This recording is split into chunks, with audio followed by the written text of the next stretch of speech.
कार्यकर्ते आले. जय वीरू. येस. नमस्कार दादा, मी आहे कॉगलवाला बाबा. राडा राडा राडा. तुम्हाला एक गाडी शिकायची, कॉल करा. सिंहगड रोड, पुणे, धायरीगाव. आणि या पेजला नवीन असाल तर फॉलो करायचं आहे. इंस्टा, फेसबुक चेक करायचे. तिथेही मी 2-3 हजार प्लस व्हिडिओ बनवलेत. Same ID. आपण मिडल लेनला आहोत, ना तळ्यात ना मळ्यात. लेफ्ट इंडिकेटर लावा. Left mirror check. Minus lane कशी चेंज करायची. जर समजा तुम्ही मिडल लेनमध्ये सापडलात आणि तुम्हाला लेफ्ट सरकायचं असेल, अगदी मायनस. Very good man. स्टेरिंगला असा हिसका मारायचा नाही. अगदी मायनस स्टेरिंग वळवायचं. बिकॉज पॉवर स्टेरिंग काय म्हणतो, मला हिसका झटका मारू नका, नाहीतर गाडी धडकण्याचे चान्सेस. लक्षात ठेवा लर्निंग मित्रांनो, फार महत्त्वाचं सांगतो. आणि जिकडं वळतोय तिकडला इंडिकेटर लावायचा. 5-10 सेकंदाला एक नजर आरशात बघायची आणि मग लेन बदलायचं. पाठीमागनं ॲम्ब्युलन्स आली, एमर्जन्सी वाहन आलं, हॉर्न वाजवला म्हणून पटकन स्टेरिंगला हिसका मारून वळवला तर गाडी घासण्याचे चान्सेस. लक्षात ठेवा. पॉवर स्टेरिंग विषयी पुरेपूर माहिती सांगतोय. पॉवर स्टेरिंगला जर हिसका झटका मारला तर गाडी पलटी होण्याची, हाय स्पीडला घासण्याचे चान्सेस घालून. म्हणून नेहमी पॉवर स्टेरिंग हे स्मूथली हाताळायचं. आमदार, परत तुम्ही मिडल लेनला आहे, ना तळ्यात ना मळ्यात. लेफ्ट सारखा मायनस मायका. तिकडं बघा, किया सेल्टॉस.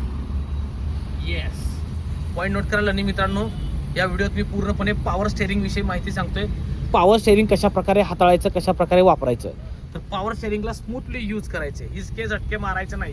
घड्याळ्याच्या 9 आणि 3 आकड्याप्रमाणे स्टेरिंग पकडायचं आहे. 70 to 100% रोड सरळ असेल तर म्हणतोय मी. वळण जर जास्त आलं तर तुम्हाला स्टेरिंग हात सोडून वळवायचंय. अदरवाईज फक्त थोडं इकडं रिटर्न, थोडं इकडं रिटर्न. अर्धा एक बोट एवढा समोर लक्ष असू द्या. हे बघा कार्यकर्ते आले. जय वीरू. येस. नमस्कार दादा, मी आहे कॉगलवाला बाबा. राडा राडा राडा. तुम्हाला एक गाडी शिकायची, कॉल करा. सिंहगड रोड, पुणे, धायरीगाव. आणि या पेजला नवीन असाल तर फॉलो करायचं आहे. इंस्टा, फेसबुक चेक करायचे. तिथेही मी 2-3 हजार प्लस व्हिडिओ बनवलेत. Same ID. फॉलो करा. आमदार, समोरच्या गाडीची ब्रेक लाईट डार्क होते म्हणजे समोर कुछ तो गडबड आहे.